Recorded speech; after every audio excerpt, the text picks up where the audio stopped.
Here we are with a new episode of Pints and Pages. I'm Nick. I'm Brad. I'm Levi. And we're going to kick right into our lead story tonight, and that is our segment provided to you by Clay Creech on Danhausen. This is a Danhausen weekly report. Ba-ba-ba-ba. You should do something like You should have his blimp fly across the screen when we do that. So anyway, a couple of things about Danhausen. So Danhausen got attacked this week after the Miz. Yeah. I watched that right before it came. I saw that. After the Miz pretended to become Mizhausen, he attacked him, and which has set up Danhausen's first ever pay-per-view match at Backlash on Saturday, where it is Kit Wilson and the Miz versus Danhausen and a mystery partner. So he has tweeted about this. I just saw it. What am I missing? So The glasses. He actually tweeted about it yesterday. he tweeted about it yesterday. He didn't say who. He tagged, "Hey, Shawn Michaels, Undertaker, Triple Okay. H, John Cena. Anybody want to come out for AJ retirement?" Styles, Steve Austin, Stardust, Kurugan, Naked Midian, and Papa Shango. Papa Shango. Shango. Any of you guys want to come out for retirement to help Danhausen? How does $400 human sound to come out of retirement? He then commented underneath that, Danhausen will not be covering gas or transportation. You have to get your own hotels. It's a good opportunity to be seen, though. Okay, here's the thing. Who's known for the shades? That was somebody's quip. Who had the shades always dropped the shades. God damn it. Shawn Michaels did. Was it Shawn Michaels? Bret Hart. It was Shawn Michaels that always did the. It was So Bret the I'm Hitman wondering. Hart. He had shades, but he took them off. Shawn Michaels was the one that kind of put him down because he was the fucking schmoozer of the ladies. Yeah. I personally think That would be fucking hilarious. I personally think because he did make a tweet the other day that it's gonna be Oba Femi. Everyone on Twitter's been going ape shit about that. He tagged. He posted a picture of the two of them in the locker room, and he said, "Introducing Oberhausen." Dude, here's my wild dreamland. I hope I'm right pick. What if it's the Undertaker? Oh my god. He's cursing people. He's kind of a ghoulish guy. I'm just saying. Could this be the opportunity to make everybody completely shit their pants? And this is his fucking tag team partner. I'm definitely intrigued on what it's gonna be. I know it's gonna be ridiculous. My first thought, as stupid as this sounds, because he's played the character before, and I think he's still employed by the WWE, was the Brooklyn Brawler. Way back in the day, the Brooklyn Brawler, Steve Lombardi, used to play Doink the Clown. Oh, yes. Oh, So, okay. my first thought was... Don't even get me fucking started. They're gonna bring out Doink the Clown. Swear to God. It's either that or I'm telling you, here's Dreamland pick number 2 is... the fucking masks. We've talked about it.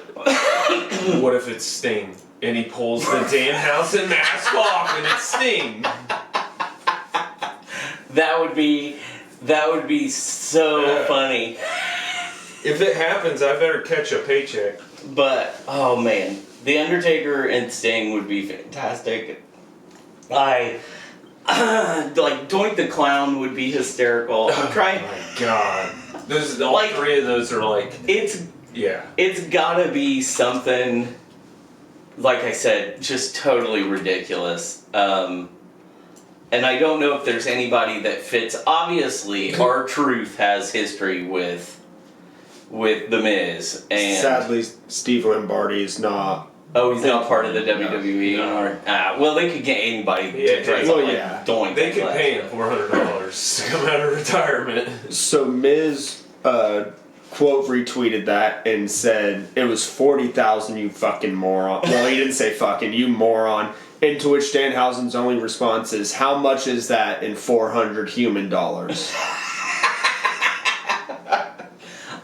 I love the running bit of human monies and not understanding it. Yeah, I also love the absurdity of the Backlash poster. Yeah. Yeah, because the Miz and Kit Wilson look so serious, and then it's just Danhausen. And they look like they're already roughed up a hair, and he just looks pristine and clean. So, fun fact, when they introduced him for a match, because he's only had 2 matches, and I forgot to bring this up in the other segments that we've done, his address is 1311 Mockingbird Lane. He's one house down from the Munsters? I didn't even know that. Oh wait, Yeah. I can't do that very long. Yeah, it was funny because they were like, it's great because he's not saying he is one of the Munsters. He's saying, I live next door. Yes. Well, who the fuck else is gonna live next to him then? Right. I would, but that's a different story. I thought it was a great, like, just a nice Fun fact. Easter egg thing that they threw out there. It's hilarious because that's been a running thing. Like, I loved the Munsters growing up. My grandparents, black and white television. My dad was still watched in it the house. all the time. Yeah, even though it was the fucking 90s, it was still black and white television, my grandparents. And it was that and Three Stooges.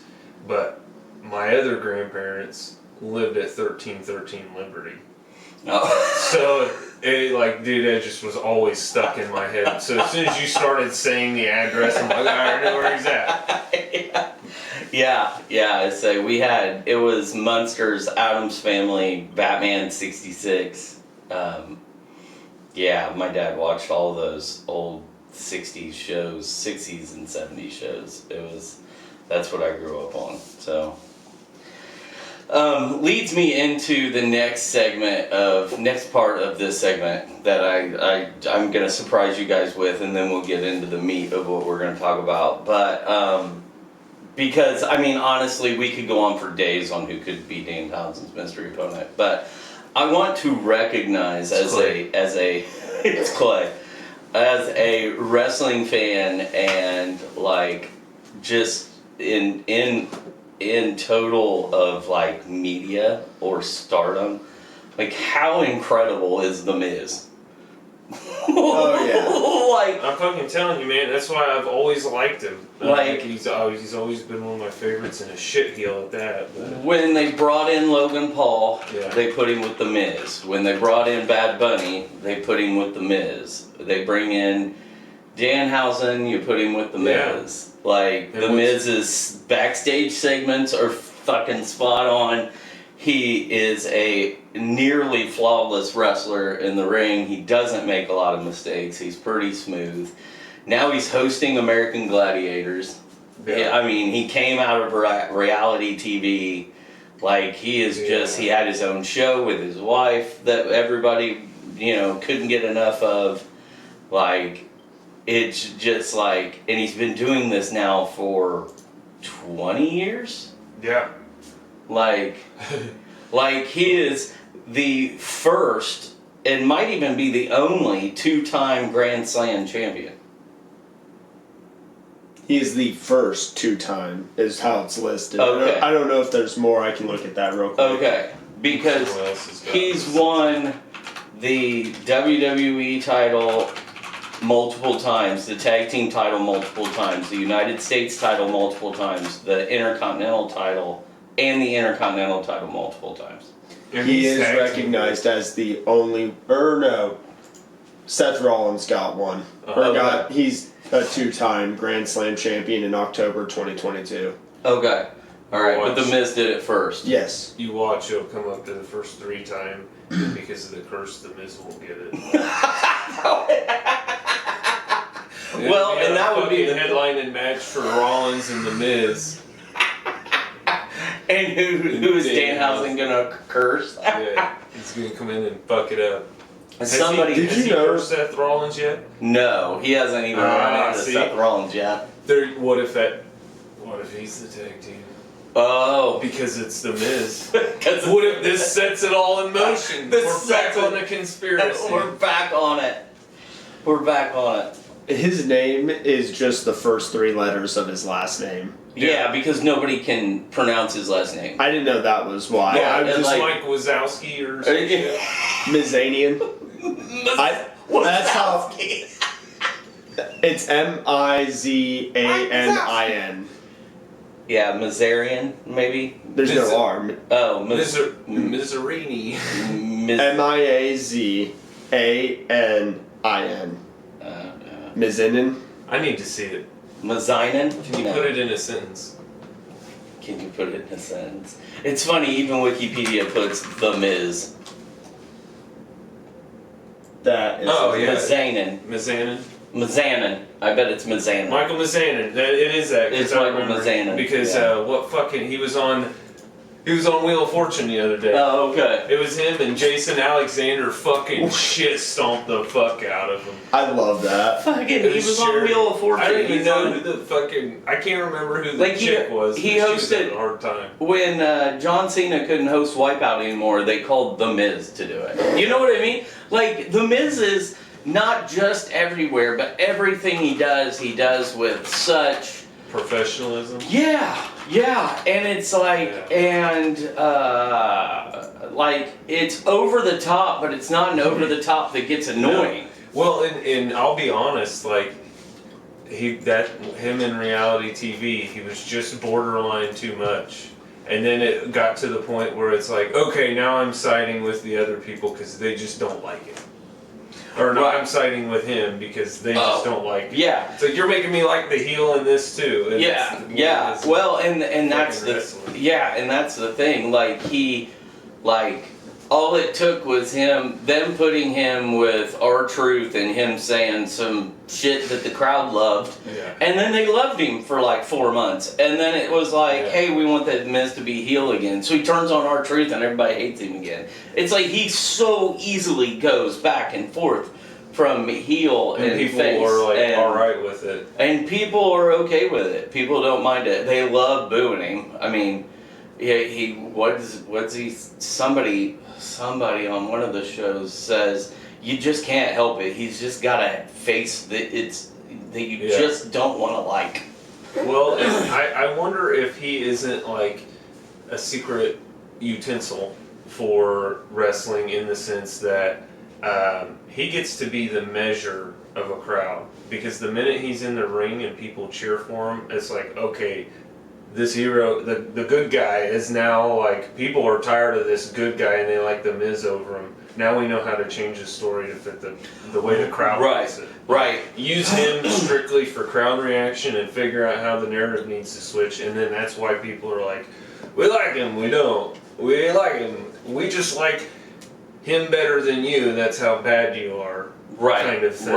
Right. You're so terrible that Miz is better than you. And that way of thinking is, so I just read something right before you walked in the door on my phone because they switched at the end of SmackDown. They moved Gunther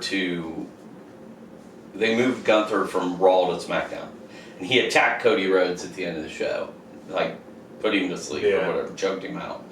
And he's gonna retire Cody Rhodes? No, and that's the thing, is this guy was like, oh, you know, the Gunther Rollins match was just to get Gunther on the card, and there really there's not a storyline for him on Raw, and he's not wrong, there's really not. So they're moving him to SmackDown to feud with Cody Rhodes, because this is what needs to happen, and it's probably setting up a big match between the two at SummerSlam, blah, blah, blah, blah, blah. I think it has just as much to do with the fact that no matter how mean or ruthless Randy Orton was to Cody Rhodes leading up to WrestleMania and at WrestleMania, even when he punted him in the side of the face and caused his eye to go all black. That shit was rough. Because the fans cheered him. And it was like, if Cody Rhodes is going to be your John Cena, you can't have a guy that is just ruthlessly mean to him and still getting cheered. So I think it has just as much to do with Gunther not having a storyline as it is with, we've got to get Randy Orton off TV and reset this, because we wanted this to be a long-term storyline where Cody was the face that had to overcome the evil of Randy Orton, but fuck Randy. People want to see Randy. Like if we don't end up giving Randy Orton the title, people are going to hate. Like people are going to turn on us. It's been a meme for like over a fucking decade of the RKO out of nowhere. Everyone wants to see the Viper fucking kill. Yeah. Right. Dude, I say what did when they I'm expect out of grocery this? shopping sometimes. Yeah. So I think it has just as much to do with that. I think Randy. I think they were just like, oh, we got to reset this because Randy is being ruthless and like. We can't get anybody to. I mean, the crowd's not even split. The crowd is pro Randy Orton.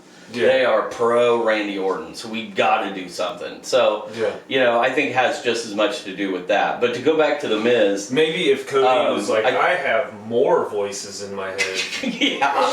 I think The Miz is like that. I think, like, if you bring Logan Paul in, you put him with The Miz. Then you suddenly give, not that Logan Paul needed help, but you suddenly give Logan Paul heat. Yeah.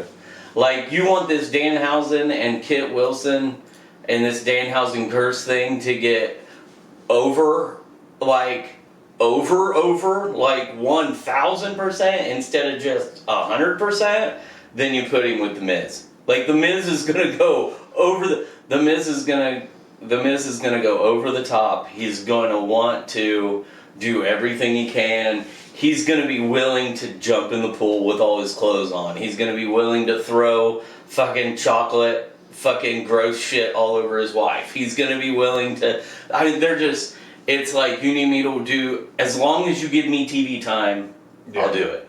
Like, he doesn't even come off like he needs the attention either. Like, it's not like, hey, I need the TV time. Right. It's just, well, and I'm sure they go to him and they're like... We're coming to you because we want to ease him into the ring, and we need somebody that does solid ring work, but is also good on the mic, gets a lot of heat, and and Danhausen needs somebody that can hold their own with Danhausen on the mic, like doing back and forth, and play into this character. And The Miz is perfect for it. I don't know what you do after The Miz, but I don't know that it matters because I think The Miz is going to get him so over that it's not going to matter where he goes from here. I just don't think it is. So, good for him, good for The Miz. Chelsea Green said, I just want to be, when they asked her why she volunteered to get like cake thrown in her face or thrown into a dumpster or all the weird shit that she agrees to do, she said, when I end my career, I just want to be known as the female Miz. That's awesome. I want to have a 20-year career where I did everything and people trusted me to do stuff, and I just want to be the female Miz. And I thought that's perfect. It's just perfect. So, yeah, it's a good thing. And I'm ready to see American Gladiators. I watched a little bit of it. He's over the top on that too. It's fun to watch. I heard there were some issues with American Gladiators being a little too rough. Starting out, the first couple of things were there's definitely some physical. Yeah, I mean they're a little more physical than I remember. Yeah. I'm like, bring it on, man. But we gotta get me on there. The first male participant, they stood in a circle and they had their hands on this thing, and you had to pull the other guy out while keeping at least one hand on the thing, and his gladiator opponent was Mr. Spectacular. So yeah, two-time TNA World This is where I'd be like, bro, I loved you so much. I was like rooting for you so hard. Just fighting him, and you get him to break concentration by just being really nice. It's like, you can't fuck this guy up. So the first one was Mr. Spectacular. I haven't seen. Do you want to ride hoverboards after this? Jessica Roden on there yet, but she's the girl that came to with OVW last year.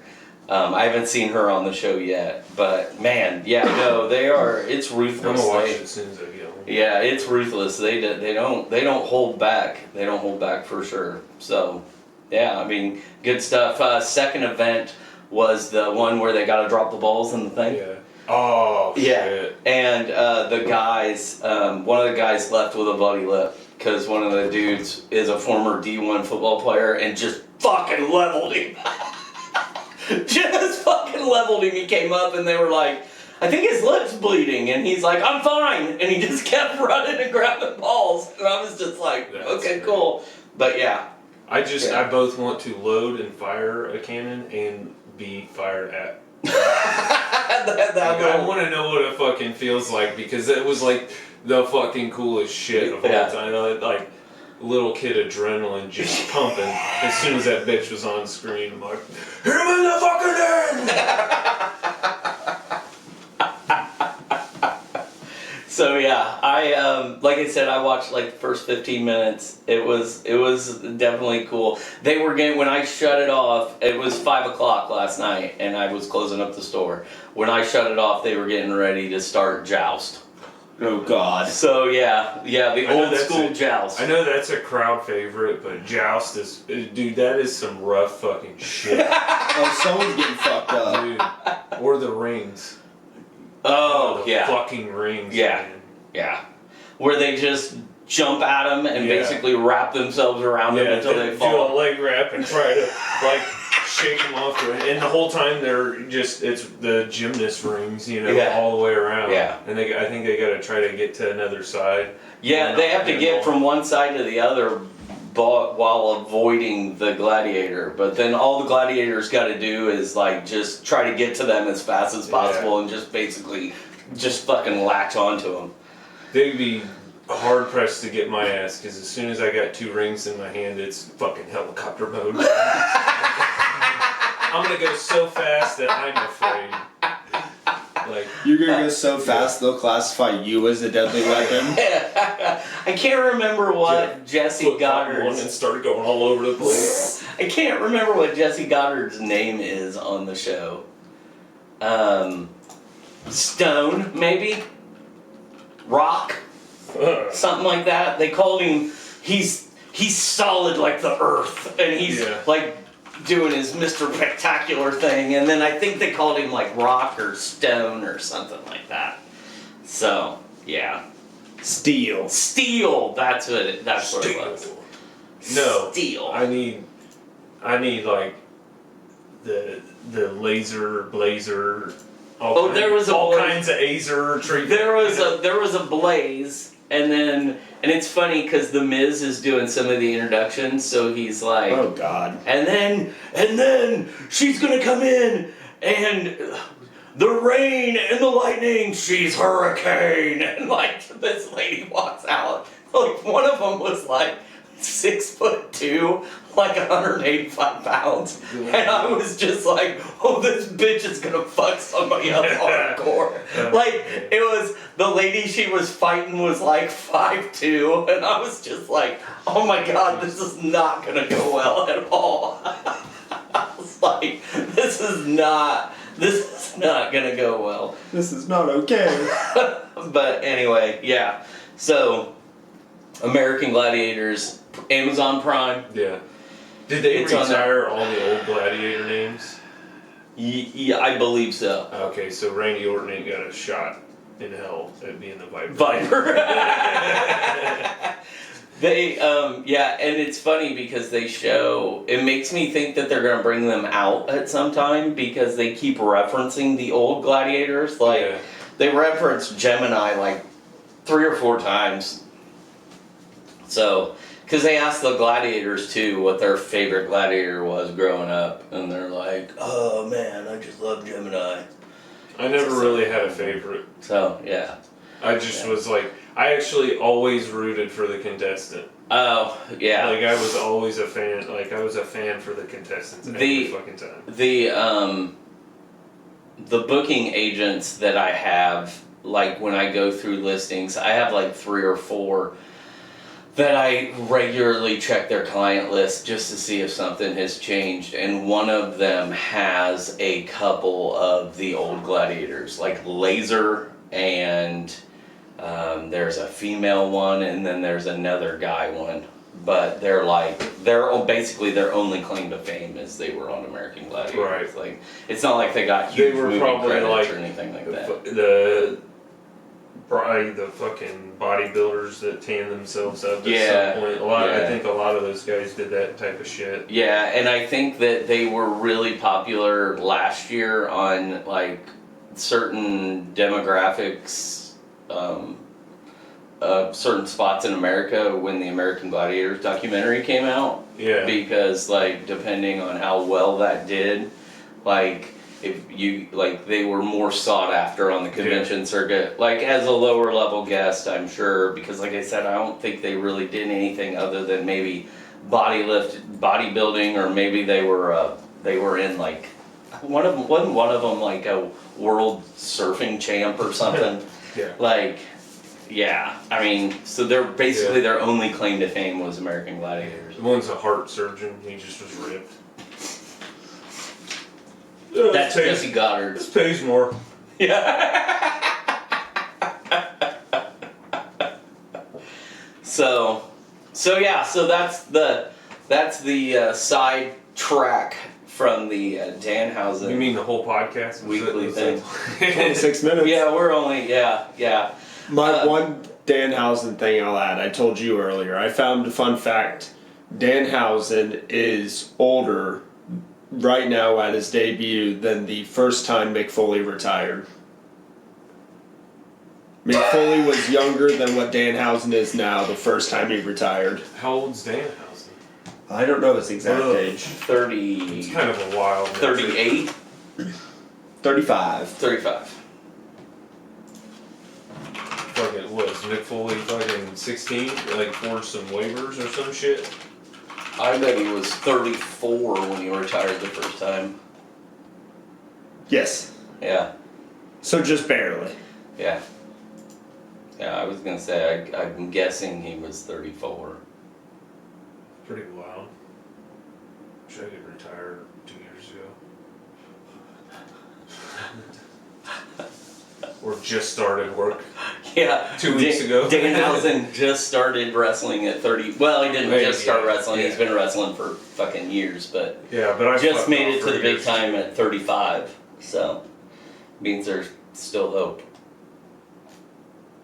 That We was did. my We have only gained. Danhausen We fun have fact. gained like 30 subscribers, 40 subscribers in the last. 40 Fanhausens. Yeah, we're up to 111 now. We were at 73. For a while. We're at 116. Oh shit. Okay. We're flying. We gained 5 just today. Thanks to all of our family. Yeah. So Yes. thanks Those of for you that. Make Yeah. up that list. Yeah. Friends. Yeah. Thanks for bumping those numbers Yeah, up. that guy Yeah. from Canada. Pintshausen and Pagehausen. I appreciate you too. Pints and Pages Hausen. Jesus.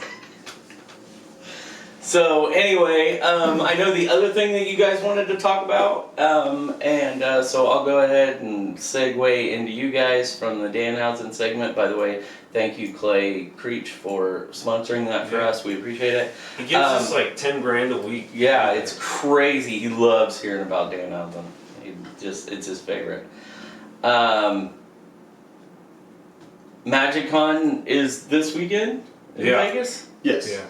So there's been spoilers of the next 3 sets. Spoilers galore. So I know that I was not happy with the fact that so early in the process they're already spoiling Reality Fracture cards. The Reality Fracture, the little bit of spoiling to me made sense because also no one really understood what that set was going to be. We had an idea it was going to be some kind of Okay, so multiverse. your irritation wasn't the same as mine. No. I as a store owner, and I'll use this as and he told me that's just what they do. They've been doing it, and I understand that. From a store owner's point of view, I hate when they spoil so many sets ahead because I feel like you're setting your sets up that haven't come out yet for failure. Especially when you've got two massive sets like the Universes Beyond Hobbit and the in-universe set Reality Fracture that everybody's excited about. I feel like you're already expecting Marvel superheroes to be dead on arrival. And that's where my complaint comes in. Yeah. So, out of everything we've gotten this fucking MagicCon for spoilers, the only thing we got for the upcoming set, and I get Marvel's probably a little secretive, and also is probably a little expensive with getting Paul Bentley? Yeah. Bettany, right? Bettany. Okay. To get him to come out and show 3 fucking cards. Technically 5 if you include the 3 arts for the Soul Stone. But then we got 2 different vision cards. Yeah. That's all we've gotten for Marvel. And I'm looking at Scryfall. Just in the base set of Hobbit alone for what's been spoiled, we already have more cards revealed for the Hobbit than we do for the next fucking set of Magic. What the fuck I thought are we that doing? they had spoiled a shit ton of the Marvel cards. We Not have a whole 24 from the Yeah. base set and 8 from the Commander set. So And there is 39 from the Hobbit's base set spoiled and 7 of the Commander set spoiled. here's why I believe that is a thing. Because when's Marvel release again? What date? June 19th is pre-release, I believe. June 19th. And so that means we have 2 weeks until spoiler season. Yes, Why I would know. they spoil it at a convention and ruin their 2-week lead up to spoiler season for a set that's literally about to come out? And like it's like you're getting ready to get your information on this one. Here's those 24 cards for the other sets because you got these 24 cards last year the same exact time. Which I do know. And it's like it's not an ideal way of doing it, and I think there is some times where that affects the sets, but I think that also comes in line with when they're in the year as well. So it's like there's so many factors for people to try to juggle. Well, and I just put together in Yeah. my head, because you said 2 weeks out. So 2 weeks out, they normally give you a whole bunch of spoilers. 2 weeks out starts official spoiler season where content creators are given the permission by WotC to reveal the cards they've already planned to reveal. Which is when the allocations come out to the local game shops so For that they pre-release, can start doing pre-release. Exactly. So, okay, so that makes sense because the spoiler season coincides with the allocations and the pre-release so that hopefully people get excited about the cards and come to the local game shops and do the thing. Okay, that makes me feel a little bit better. I still just don't like... Scryfall may also not have all the cards because they've been spoiled in different ways where they have not collected the images. That is true. Because it happens sometimes. And we'll get text. Right now, if you search on EDHREC for suggestions, you cannot get Strixhaven Mystical Archive set code to register anything. And it's an entire fucking set code that's like, here's all these cards that are not fitting into your metrics right now. So that set's already been out. And like, so I think those databases, while they're such great tools, sometimes can lag us behind and give us false expectations of where we should be at versus what's fucking blended into every clickbait article we run across. Well, I agree with that. I was gonna say my only comparison is like you said, hey, here's your 24 cards that we got this time last year. Now we're already getting to the point where they're getting, again, more than what we've already been revealed. Yeah. And I know spoiler season's coming up, which I 100% get. Right. But kind of like, it kind of ties into Dad's thing. I feel like spoiling this amount of Hobbit, this amount of... And they only did 7 cards for Reality Fracture. But spoiling all this shit that we're wanting at the end of the year is going to kind of kill what's going to come in the next couple of weeks before... I think pre-release people will start to pick back up on it, but it'll kill all of this early spoilers. Yeah, I agree. I think too, we've got to note that there's only one other MagicCon left, right? After this one, it's Amsterdam and Atlanta. Amsterdam's right. in Okay, June so and we've got Atlanta's two. in September. So I think they pushed. I'll look. we don't have Star Trek ones yet, so that's going to be the topic of focus at one of them. At probably Amsterdam. My guess No, is... I bet Hobbit will be the focus of Amsterdam. Atlanta got pushed 2 months. It's all the way in November 13th through the 15th. That'll be the Star Trek one. So, well, no, the releases side by side, all spoilers will be out by then. Oh. So the other one will be full release with reality It pressure releases- and it'll spoil the timeline for next year.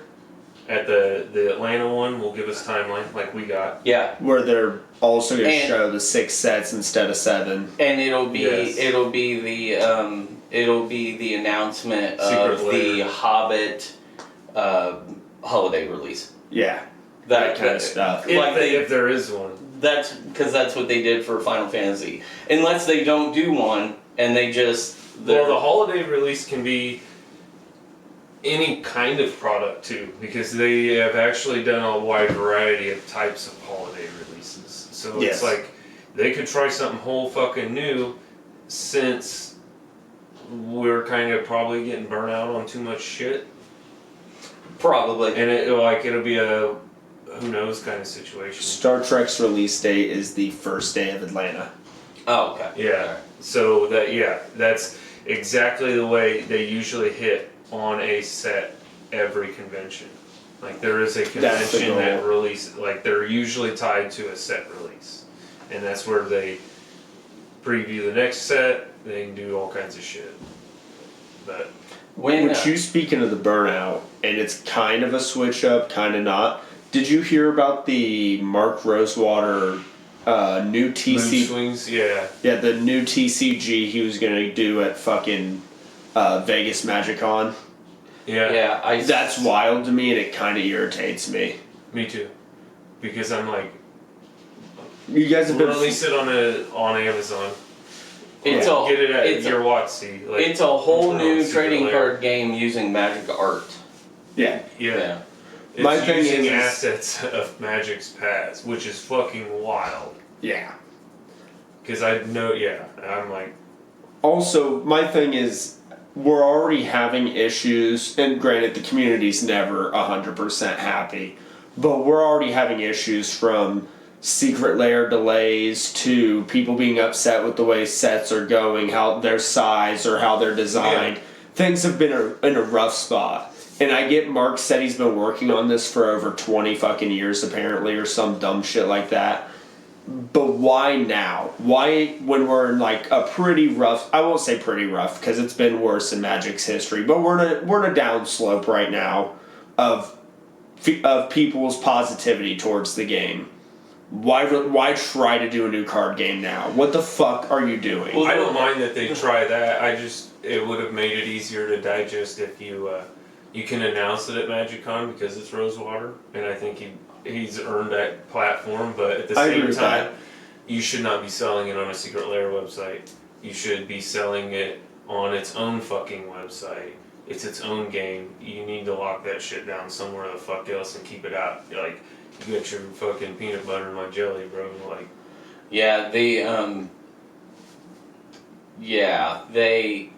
I totally lost my train of thought. Totally lost it. I was out. yeah. I don't know.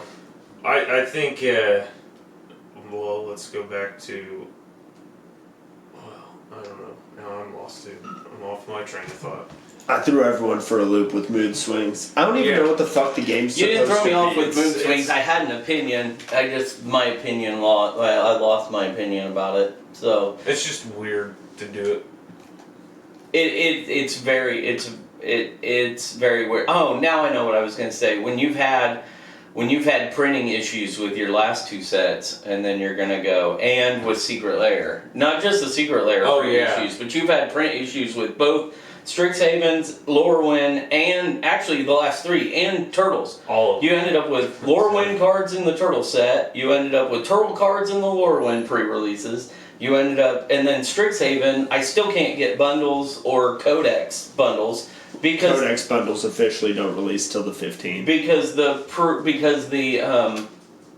because you've had printing issues and shipping issues, but now you're trying to sell us on another game, like, and you didn't announce it to local game shops. You just threw it out on TC. You just threw it out on Secret Lair, so I got to buy it at retail and try to resell it. Like, it's kind of a shitty way to do everything. Like, I completely believe that he has earned the right to announce it and showcase it and have, like, even his own, like, room at MagicCon where it's like, do you want to come and try this game? Yeah. But I think at that point, you don't sell it yourself because it's not a version of Magic. You fucking you sell it to distributors, or you put it out on Amazon, or, like, it should not be to where, oh, if you want to play my game, you have to pay extra money and get it on Secret Lair, and we're only going to make this many, so we're going to make it some sort of fucking collector thing, and it's like selling, it's a really shitty way to do it. It's like selling covered wagons at the SEMA Car Auto Show. Yeah. It's like, oh, okay, they're similar products, but this defunct old piece of shit doesn't really need revamped. Like, why are you bringing this to my car? Right. I need 2 oxes. You don't even have this anymore. Yeah. It's just kind of like, well, and then, like, to me, and it's he said it at Atlanta. When they announced Reality Fractured, was that, like, Reality Fractured was his pet project, was the project he's been working on for years for Magic. So you're going to tell me that, like, so now the Reality Fractured set that I'm not saying it's going to be dog shit, because I don't think it will be. I'm so fucking excited for it. That has been I'm your skeptical. That has been your pet project that you've been working on. That was like your fucking holy grail of Magic. Like 4 months beforehand, you're gonna release a whole fucking brand new game that now you're saying that has been your pet project. Which one was your pet project? Like, which one have you really put your heart and soul into? So here's what I think. The mood swings thing's what he did at home. 28 years ago is when he came up with this game. Yeah, so I think that's the thing he did at home because he wasn't allowed to do it on company time. Reality Fracture being the thing that was probably a more recent thing. I don't know how recent. It's probably been a thought rattling around. That's the thing he was allowed to do on company time when he wasn't working on other fucking projects, I imagine. But what that makes me want to question is, did you coerce every single set in some fucking manner all the way down just for this fucking set? And then are we going to get to it and it's all just cards that are different colored versions of other cards that have already existed forever, feeling like a redundant fucking set where he's just reprinted cards, but they're different colored now. And they have a couple different words to not function. So design was probably dog shit fucking so, like, easy. Jace has always been this color, and now all of a sudden he's this color. Yeah, the perfect example is we've already gotten spoiled. Chandra is a red planeswalker. She's always been a fire planeswalker is the easy way to put it. The chick with fire all over the fuck place. She's blue in Reality Fracture. Which means that almost she's gonna have same shit as her, like. I was gonna say it does identical shit basically, but in the blue version of what the red version of her most famous planeswalker card does. So instead of exile the top card, you may play it till the end of turn. That's a red thing. You surveil the top, or you surveil one, and then if you put a non-creature, non-land card into your graveyard, you may put it in your hand instead. Does the same thing, just makes it go to different places and functions different. So the other ability, add 2 red. This is add a blue with the caveat of it can only be used to cast non-creature spells. So that's what I'm wondering. Pet Peeve Project means he's been looking at the successful fucking cards and people and storylines, which is why we have dumbass idiots being crammed down our throat in the fucking lore, even though they should have been gone long ago. Doing weird shit to try to fight at this story and get to a reasoning for this story just so they can release different colored shit. And that's what I feel like this project has become now that they've told us more about it. And it's blatant on some of them. You know Snapcaster Mage, right? Stingcaster Mage, yeah. Stingcaster Mage is the exact same card, just in red. and then like the artwork even has like a It's special just a artwork. different looking. Except Wizard. it peeks through at the original artwork of Snapcaster Mage, Because which was it's a reality Pro Tour fraction. winner card designed after someone. So it's like, was this designed after someone that won? No. So by the like.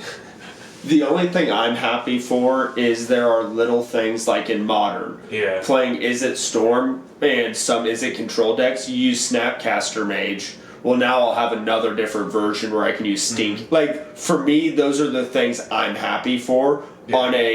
On a set uniqueness, on creativity, on this feeling like just a reprint set in Yeah. different colors, I can 100% agree this so far looks like it might be a dog shit set. So every one of the caster mages is great and flubs the Fool of Slimes deck. I You just stick 'em all know what in. it's going to be. It's going to be a dog shit play set, but I know. I think collectors- it'll play fantastic. Collectors are going to go nuts over it though. I don't know.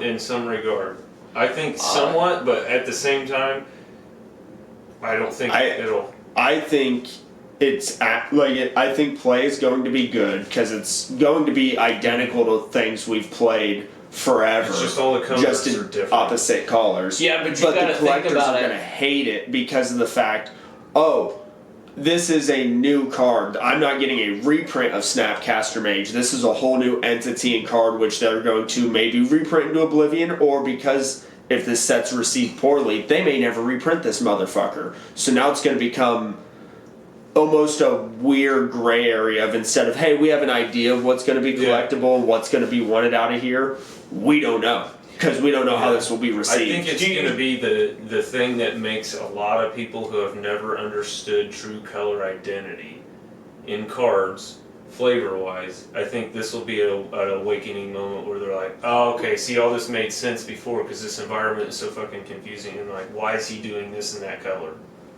Like, you're going to get think- so much of that. I wonder. That's what I was just going to say. Yeah. I wonder how many Leave us people. divided. I wonder how many people are like, you've got your character, you got your characters that everybody loves, right? Mm-hmm. And you got you certain people, and then you've got a way that you enjoy playing the game. So this is probably their way of saying, oh, Chandra's your favorite character, but the favorite way that you love to play is blue. Well, now we're going to give you Chandra in blue so that you can have your favorite character in the favorite way that you want to play. So in that sense, I think that even the collectors are going to be like, fuck, I always bought these Chandra cards and I could never fucking use them, but I collected the Chandra cards because I loved the character. Now not only do I get to collector cards, but I can actually play with the cards that I'm collecting now. So And that is a valid point. I think from a collector player stand, those people that are the player collectors are going to be like, oh fuck, nice, all right, cool. No, I'm a weird builder and I love flavor and stuff, and like you saying it that way, definitely a pretty valid point. Yeah, and I don't know the characters like you guys do. I think the only three that I could probably name are Elspeth, Chandra, and Jace. Yeah. And that's because I bitch about Jace, Elspeth is on comics, and we just talked about Sean. Yeah, that's a very true statement. I mean, but if someone didn't know, you didn't know the history. You know some of the three OGs, along with Liliana and Ajani and Garuk. That's Okay, all. and Those then are there's the six original. Edgar Markov. There you go. He's and there's He's a character. I don't think he's a planeswalker, is he? No, he's not playing.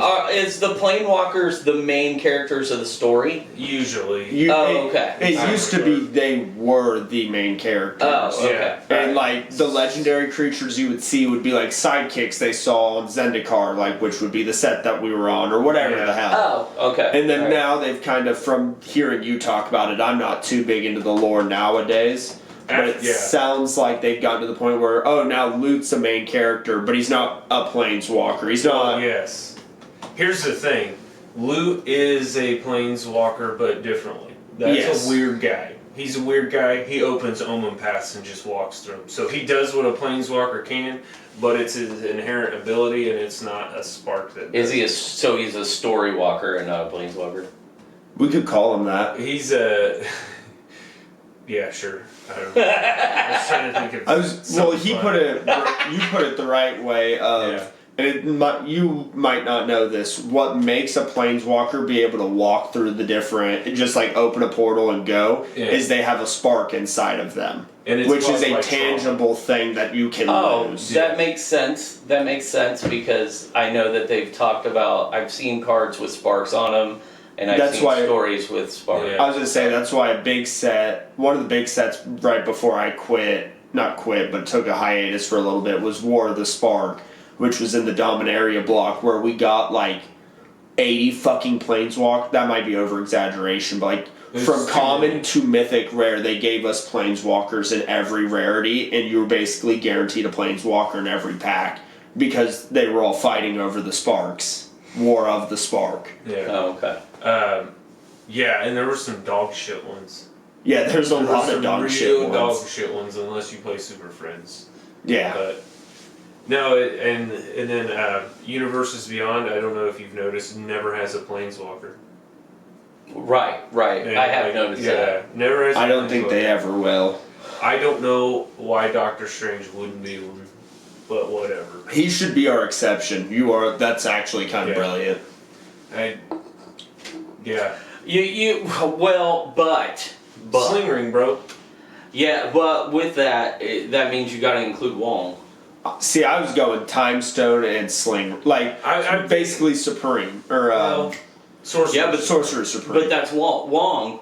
In our universe, in all the comics, it's Doctor Strange. Well, it's an unofficial title because he got snapped away, and Wong is too stubborn to relinquish the title to the actual sorcerer. Who never technically died. He phased out. Yeah, right. Planeswalker phasing out. He comes back in, got his fucking loyalty counters. He's good to go. Well, but I think in the comics, I love this. The Scarlet Witch is a sorcerer supreme too, though, and Doctor Doom. Yeah. Yes, they've all been one. Yeah. So. Yeah. But in I believe the main continuity of 616 comics, Supreme is still, or Strange is still the sorcerer. And that could be.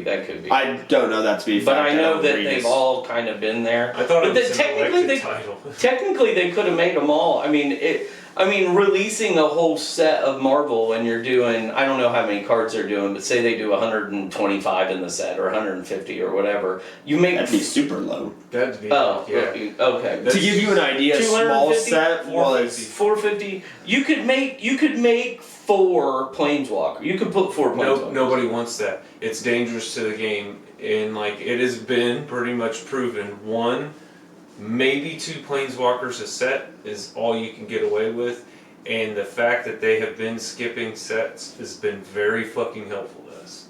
With the exception of this fucking Strixhaven set got 4? Yes. 3. Excava, it got Delian Fell and Ralzeric. Yes. So it got 3, but one's a commander set, so you kind of look a blind eye on that one, and the other one is we've been fucked on, the Universes Beyond sets for so long, let's throw them a bone. And it's Ralzeric in mono black, so everybody's like, fuck yeah, not only is he not 2 colors, but it's a color he's never been. Yeah. I haven't played with that card, but... I haven't either. The part that sucks, I love planeswalkers, but you run into 2 issues with them on a design point.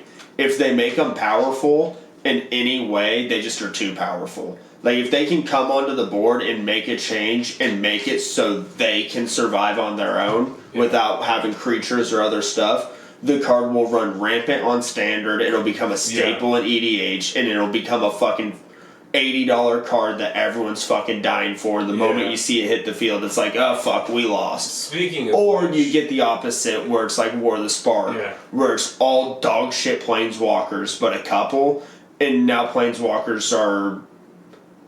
It almost ruins them as a as a card because they're on polar opposites. You get one or the other when they design them. With like what he's saying is like someone will be like, I play Tezzeret, and experienced players will go, is it the good one or the bad one? It's and then the other person's usually it's the bad one, and then it's like, okay, we won't fucking kill it. But there are some planeswalkers that it's like Ugin, the original Ugin from I think it's Dragons of Tarkir, which was in the Khans of Tarkir block. To this day is still a fucking menace because he's colorless. He can go in any deck of anything that any format he's legal in, and if he hits the board, he can just wipe everything and not destroy it. He can just exile anything that's a colored permanent. If they print a new Ugin, I go grab it to put in my Eldrazi deck alongside any new Eldrazi they ever print. It's like if there was no deck limit number, that bitch would be sitting at like 204 cards right now.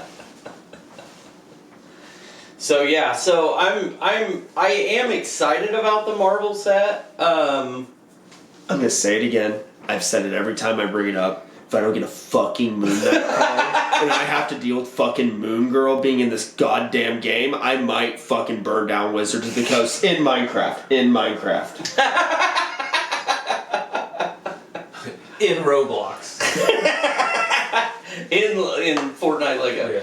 I will build the Wizards of the Coast headquarters in Fortnite just to blow it up. Yeah.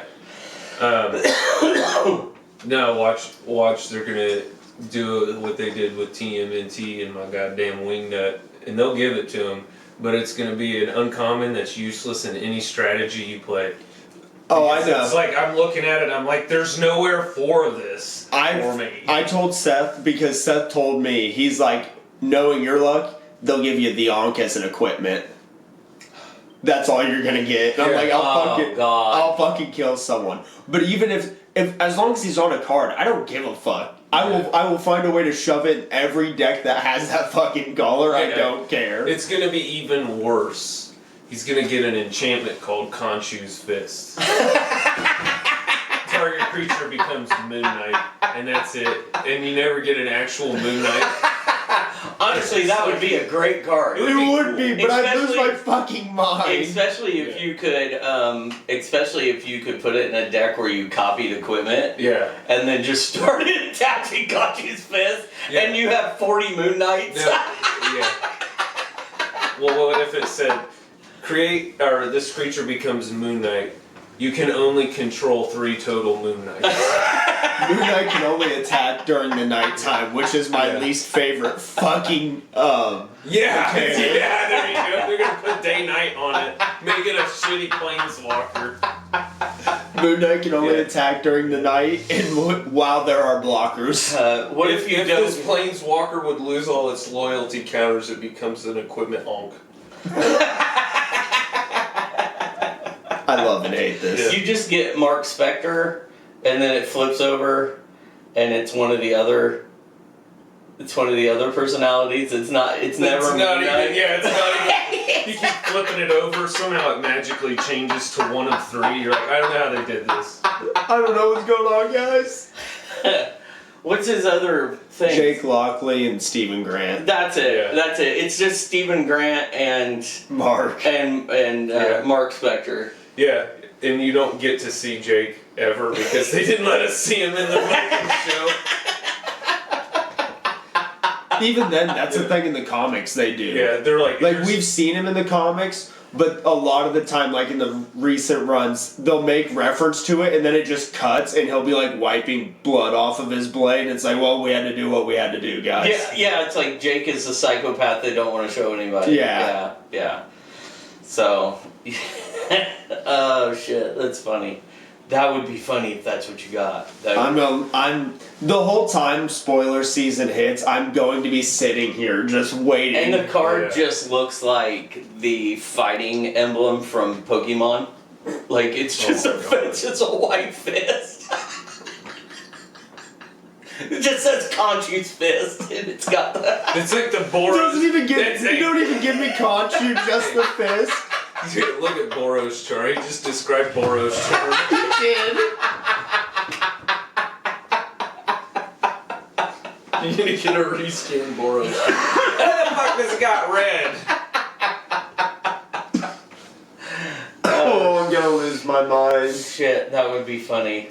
Oh my god, that would be so funny. I would love and hate it all at the same time. Yeah, what'll be the bitch is if you end up with Khonshu and you don't end up with Moon Knight. Yeah. That would be... I would almost prefer to have Khonshu's fist as an enchantment or the Ankh as an equipment than Khonshu as a character. My issue if they did Khonshu was I would want him to be just fucking broken, but then I'll never be able to play him. Yeah, But to me, you can't do one of those big gods, because even in the comics, in the TV show, those gods are different than like Odin and they Zeus. are definitely a different animal than everything So else. I would want them to be busted if they did hit Khonshu or any of them, Ra, any of them. Now the guy that played Moon Knight, Do you think they do Oscar reprints? Isaac? yeah, Hey, special reskinned reprints from Amonkhet. I would love that, honestly. I would not be Azure upset. Yeah. All give us fucking hippo mommy. Oh, like reskinned frog mommy into Sabzunu. Yes. I know who you're talking about. I can't think of her name. The hippo.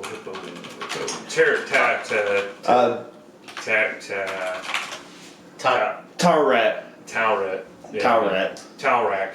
Taurak. Speaking of Taurak, they need to have a sorcery we'll make it an instant because instant speed's worse. Or no, split second even. And it's got a picture of Iron Fist and it says cheaper townhomes, target player flips table and storms out. I fucking love it. I'm gonna target Levi. And it's, God damn it! Not again! Cheaper townhomes. Yeah. Oh my god, that would be funny. Do you think we'll get... Oh man, it's too bad that they all don't work together, because it would be great if they like released out and they were like, hey, the numbered collector cards are all Marvel Rivals art. Oh fuck. Like from a LGS collector standpoint, I think they would do really well. I don't disagree with you, but technically, that's just doing a high definition comic or a modern comic art, because that's all they are. Yeah. So I've been also wondering reprints of uncommons and commons. So they do that a lot with sets. Counterspell, Yeah. Do you think we'll get a reprint of Split Up, where it's That would be a good one. I think it was Duskmorn, where it's destroy all tapped creatures or destroy all untapped creatures. So you would basically destroy half the creatures in an uncommon. And it'd be, yeah. Yeah, and like because I Give know us a there's Thanos another. art. Yeah, there's other cards that are gonna do that fucking thing, but I think all board wipes should do like some version of half Yes. in Marvel. Oh, yeah. Nobody kills everybody in fucking any Marvel anything. Yeah, you could either call it... Except Thanos that Yeah. one time where he kills everybody but Deadpool, and then it's just Deadpool that's left and nobody else. Yeah. Oscar Isaacs, I was going to say this earlier, Oscar had come out and said in an interview that they are working towards a probable Midnight Suns, either movie or TV show. I've been hearing about With that. Moon Knight, Ghost Rider, Punisher. Yeah. So, I've heard about that on and off for like a year. yeah. They keep putting it up in the air. I've been paying attention to it, but I'm blocking it out because I'm just determined Marvel's leaving Moon Knight when it comes to the fucking TV shows and movies. Because so also, good for sir, a Netflix style series. He was obviously like not his Netflix. Disney Plus show was Yeah. so good that I can't believe that they would leave him out, and he fits so well with. The problem is they intertwined him with the Eternals, and Yes. they've obviously left that project to die. Oh, they said Eternals they'll never come back to. But they also moved Pisses in. me off. They also. Goddamn last time we got Angelina Jolie. Yeah, they So also tied Blade into that. and they're bound and determined to make a Blade movie. So I could definitely that's see. dead in the fucking water. I still think at some point we're gonna get one, and it wouldn't surprise me if we get. It wouldn't surprise me if we get some sort of Midnight Suns run with Ghost Rider, Moon Knight, Blade, and Punisher during this next X-Men saga after we're out of with the mutant saga after we're done with Do you the think- one we're in after Secret Wars. Do you think Doom's taking us back to space? I think they've made Or comments. slips in reality into pocket dimension? So like the Shit. first set of movies, the first saga, I feel like that was their adventure into space with Thanos and Right. everything. So I feel like this is the way I think they're going. They did space with the first saga. This next saga I think is gonna end with Doom. I don't know if it'll be space because I think it'll be different planets. But I think it'll be different universes with those different planets. And so I think it'll be more universal and less space. Like it'll be weird. Because I think the next one, the next saga, the mutant saga, is all gonna be on Earth ground. It's all gonna be political, jumping from country to country. Probably a lot of hiding, a lot of cloak and dagger shit. Like literally, they could bring cloak and dagger in, but I think it'll be like a lot of espionage. So and they shit have like that. confirmed after Doomsday and Secret Wars, there will not be obviously there's still a multiverse, but we're going back to one universe, rebuilding the universe with one continuity, with the X-Men, the Fantastic Four, and street level stuff. Yeah, that's what I mean. I think it's gonna be more. It's basically like Doom's like, alright, Loki did his thing. This isn't working. There's a reason why it was this way. Basically. Well, from almost the way people are theorizing, Doomsday, they see that everyone hates the multiverse on, like, outside of the movies, like, just the audiences are tired of it. From the way everyone's making it sound and theorizing, Doomsday's essentially going to open up that multiverse, make Secret Wars, Battleground, whatever the fuck, grab all this place, make Battle World, and then that is essentially after that Secret Wars, that movie, that will close out the multiverse. It's one last big hurrah at here's all this different shit, now we're done. Yeah, and they did this to themselves because they never would tell us what universe everybody was fucking in all the time. They would tell us some of them, and then we were left to guess the rest of them. And it was like, so they did this to themselves for fucking sure. I'm trying to like hit some of the check boxes in like prediction areas. So, we've done local innocence. Like we're gonna end up back towards it, but what have we not done yet? So we've done local, we've done world threats, we've done interstellar threats, we've done multiplanar threats. So this one's got to be multiversal threat. Well, that's That's also been done because of Loki.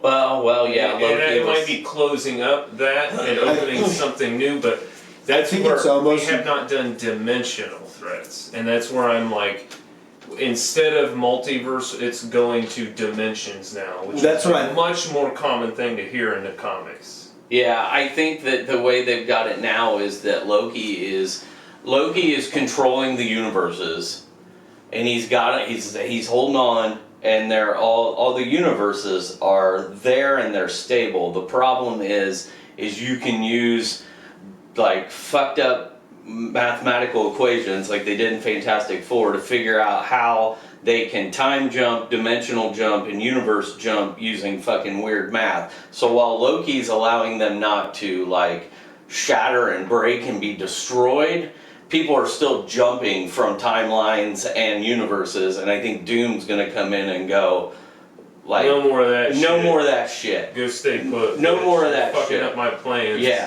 I was gonna Sons of say bitches that's why keep showing up. That's why an early theory That's a was good that we're point. either going to start or end Doomsday with Doom grabbing Loki at the tree. Yeah, which Basically Well, taking I the don't reins. think he will. And that was an early theory I don't think that he people can aren't just following. physically grab him because Loki's about like 80 stories tall Well, yeah. at this point. He didn't just simply go like stay small. No, he's one with the Boy got tree. fucking big. Like I don't know. But yeah, He's a fucking frost giant. You think he ain't just gonna be humongous? I wonder if in Doom's boss shit. That'll probably be the face off. Like that's the boss battle, bro. Yeah, and I'm thinking Doom is probably not as much of Not saying enough one. of this stuff. I think Doom's gonna come in and go, I'm going to take all of this.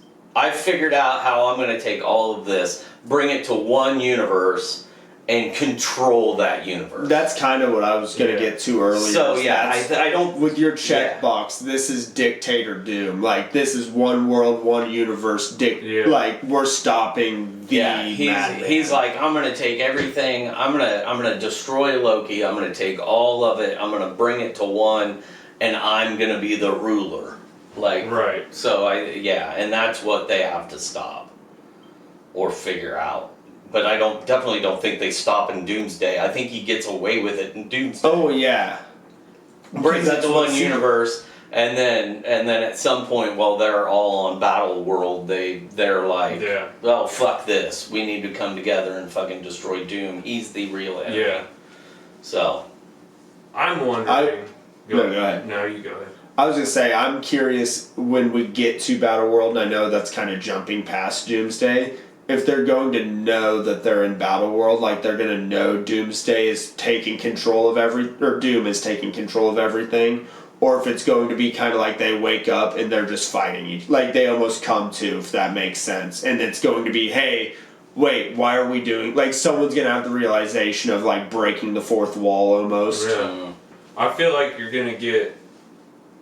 just gonna get Chris Evans dumped into this bitch. Like 3 different times as 3 different people. And you're getting, yeah, kind of. But he's gonna get dumped in as the Captain America we know, and be like, where the fuck am I? And then he's gonna have a very close friend explain it to him, and then proceed to beat the fuck out of him after explaining it.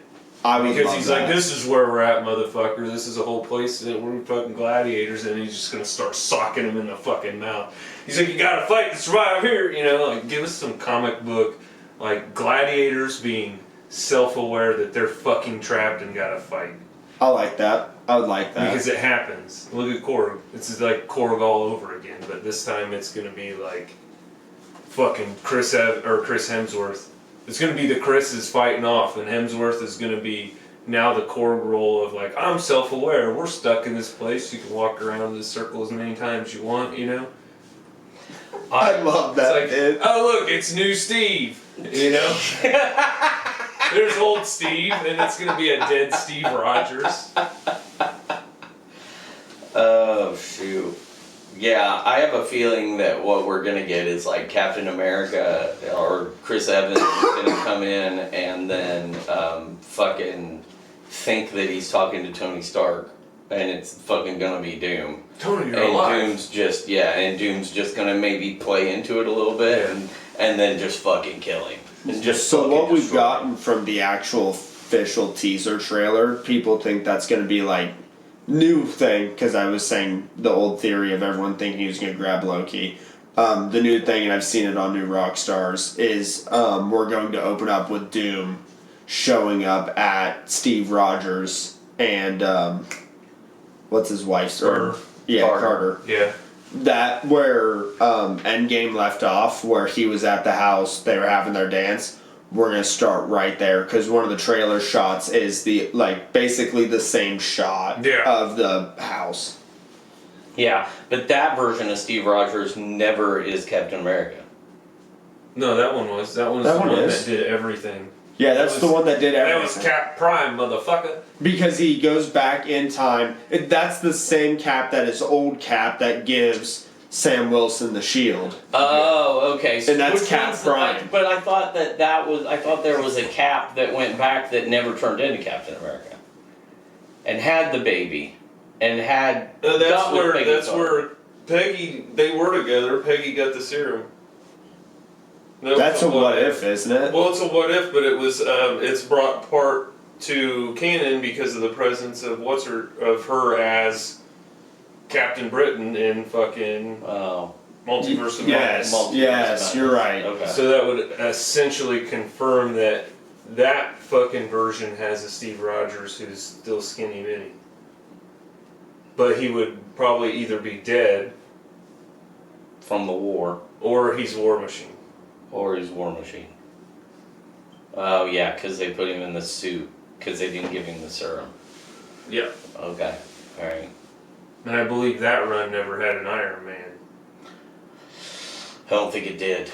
No, because they basically Because I was the Iron think Man. Stark died during the conflict that made all that shit Yeah, go the way. So Stark was never. the Stark line was ended before Right, Tony Or could some be shit. born. I'm probably wrong. I don't fucking know. I see what you're saying. Who knows? Either way, Hopefully now that we've got 116 subscribers, they watch and they listen and they Yeah, can correct just us in for the people to comments. call me stupid. Like, Yeah, I'm ready doesn't for call me it. stupid yet. Yes. What's going I mean, I can call you stupid. on? You're not the internet. I can see you tangibly in front of me. We can have fisticuffs. That is true. I want to go to moviepoopshoot.com and find all the people that I don't like. What? Watch Jay and Silent Bob Strike Back. When they're talking shit about Blunt Man and Chronic. So, Yo, that's a secret layer I fucking need. Jay and Silent Bob. No, Blunt Man and Chronics. Well, Give if us you got, comic book source material cards. if you gave us Jay and Silent Bob, their flips would have to be Blunt Man and Chronic. you got a super drop, 3 secret layers. You got a land cycle, which has got the quick stop and bunches of movies. You got fucking different places from the universe, the church. The church. You make that the white land. Yeah. You make the quick stop the fucking Which black land. You have to have a card with Ben Affleck and Matt Damon. Yeah. Oh, you have to have a card that phases out a creature that says, I wasn't even supposed to be here today.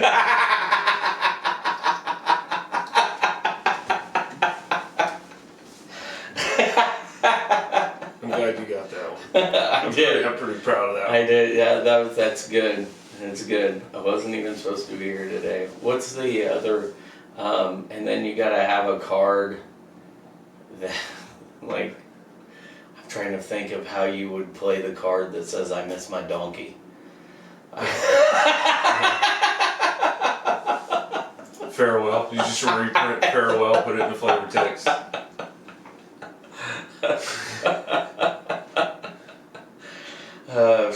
Legendary creature, nightmare, pillow pants. Pillow pants. I was gonna say, please say pillow Nightmare pants. is a creature type, and it's so fucking perfect. Please say pillow pants. Oh. Oh man. Alright, what are we at? Hour and 18. Oh, do Yeah. we have anything else to talk about? Yeah, the enter trigger from Jay's card where it says target player pays $15. Sacrifices their whole board.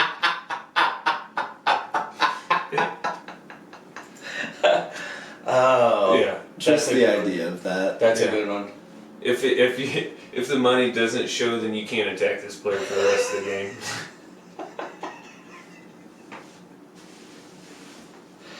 Oh man. I'm trying to think. Like, would you could get a cock knocker card? Mark Hamill would finally be on a I card. see that one's tough because I don't know if they're gonna print cock. Cock knocker. They might call him Knocker.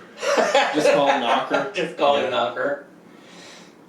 So And just with the give me- flavor text, if you know, you know. yeah. Yeah. Wait, hey, make a sticker card that's blank cocker or knocker. There you go. Oh, shoot. You could do a whole set of Jay and Silent Bob, I'm sure. Mm-hmm. Just give me a draw spell that's like Snoogans. Snoochie Boochies. Yeah. So. Another legendary creature. You could do It's him and his you could mask do and it says the Click Commander. you could do a food deck with chocolate covered pretzels from Mallrats. When a player sacrifices this token, it loses 3 life instead of fucking gaining 3 life. But it just makes them fucking gets another debuff if they don't sacrifice it. You get a poison counter every turn. You get a poison counter. I give you a little upkeep. Poison counters. You could do a card with like fucking every time you play escalators are dangerous, fucking everybody loses a character. Yeah. Oh, what's the fucking what's the clerk's name? Like the character's name? Dante and Randall. Last name. Dante. I don't remember Dante or Randall's names. I just remember Dante and Randall. Jay, Silent Bob, Dante, Randall. What's the fucking Hicks. There you Dante go. Higgs. There you go. Okay, you have a card. This deck can have any number of this card, Mr. Hicks, and you print every version. Gail. Gil. Every version of Hicks. Every Hicks family member that he's ever played in all the movies.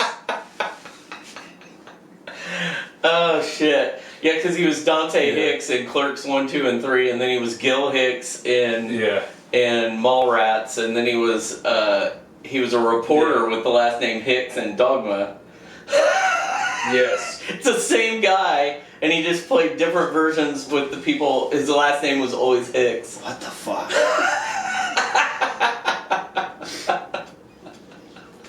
Just kind of like Matt Damon and Ben Affleck are in all his movies. Like he always has Randall's in all his movies too. So, but I don't know that he's got the continuity that the Hicks family does. Would you make an Alanis Morissette God card? Well, yeah. Like a God card, like a God, like a God card. It gives tickets for the attractions, like the escalator. We have to get a legendary planeswalker George Carlin as a priest. Oh, hey. We gotta have a new battle that is Stan Lee meet and greet. Is there a clergyman card? Oh, there's plenty of them. With you could do the clergyman and have George Carlin as a priest and Carrie Fisher as a nun. Because she played a nun in one of the movies. Yeah. George Carlin played a priest in one of the movies. Oh man, I'm just The book, the good book, the book of the road.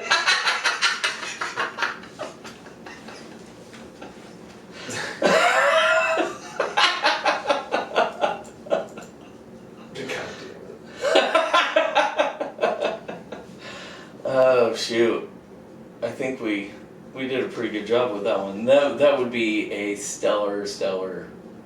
That's we need to do that more often, where we take a movie and let's make magic cards. Let's make magic cards to it.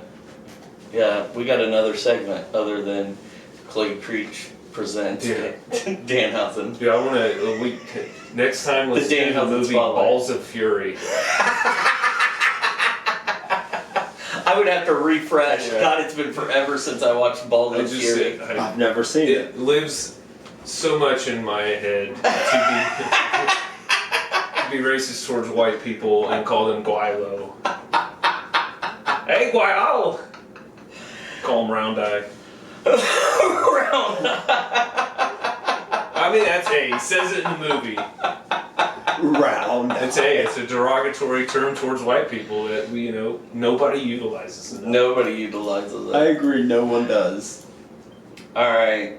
So, thanks everybody for subscribing. Thanks for listening. Thanks for commenting. We appreciate all of you. Like, share, subscribe. Make sure you do all that stuff. Put it out there. Get us out there. We went live last night on Conchu's Fist on the Twitch page, so check that out. But yeah, Savini Comics Network, we're doing unboxings, we're doing different fun stuff. The unboxings might slow down a little bit now that I don't have brand new product in the store, but you can definitely guarantee some sort of openings through the weeks. I may open a Turtles or a Lorewin Play Booster box on stream just to have the singles and just to give some content. So make sure you stick around or keep watching and viewing those things and having that fun and all that stuff. So yeah. So I'm Nick. I'm Brad. I'm Levi. And this has been Pints and Pages.